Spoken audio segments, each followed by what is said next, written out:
In this video, we'll be talking about energy harvesting. And basically, there's lots of different sources of energy that we can scavenge or convert to obtain electrical power. Now, some of these are really obvious, things like solar and wind, but some of them are a bit less so. For example, water, although water turbines have been around for hundreds of years. Things like vibration, things like kinetic, so motion that's going on, and you may have one of those watches that as you move it, it's got pendulums and things inside that charge up a supercapacitor or batteries and things inside there. Thermoelectric, and even radio waves. So let's have a look at these briefly.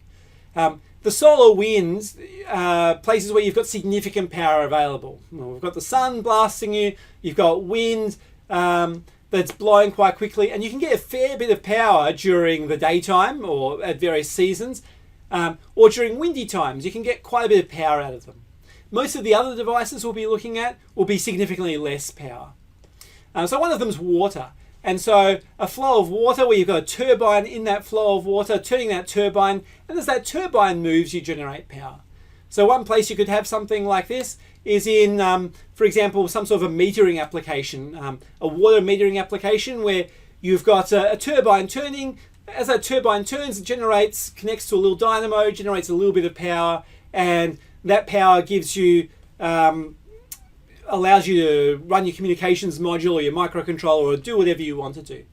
It's a similar principle of what people often used to have on their bicycles, where they'd have a little dynamo on their bike, and as the wheel turns, it will turn and give them power to turn on their headlight. Another one's vibration. And so here's an example on some soldiers' legs that there's vibration harvesting devices there that as a soldier walks, and as they walk along, they generate a small amount of energy, and that energy can be used to, for example, charge up devices, supply supplemental power to other things, or store it for later usage. Kinetic. So I've talked about the watch example already, those kinetic watches where you kind of have to move it around each day and that will keep it charged up. Another example there, way over there, is kinetic energy based on light switch turn-ons and turns-off. So this particular smart light switch, that every time you turn it on, that motion of you turning the light switch on generates a small amount of kinetic energy which charges up, which is harvested, and you can use it for something. For example, you might want a device that every time someone turns the lights on, it sends a notification off.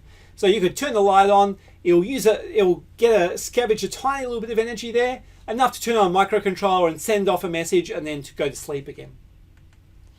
A thermoelectric's another one. So using something like a Peltier device, one side of the device, when you apply power to it, will get very hot, and the other side will get very cold.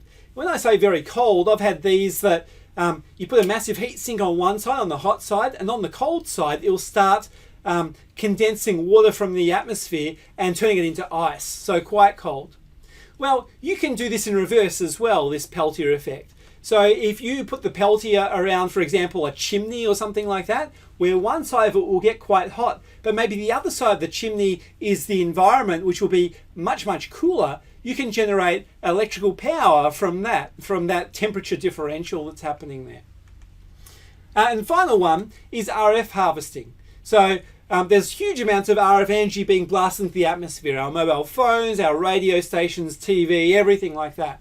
There's some devices that will harvest this RF energy.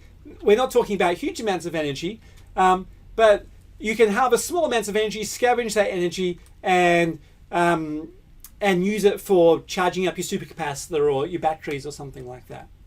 Now, this one's a bit variable. If you go into an area that is heavily walled with lead or something like that, obviously very little of that RF energy is going to get into that environment, a so-called Faraday cage or something. And if you're in Antarctica or something like that, you might not get very much energy because there's not many things transmitting. But in other areas, you might have huge amounts of energy, so it's a bit of a variable one, like many of these are.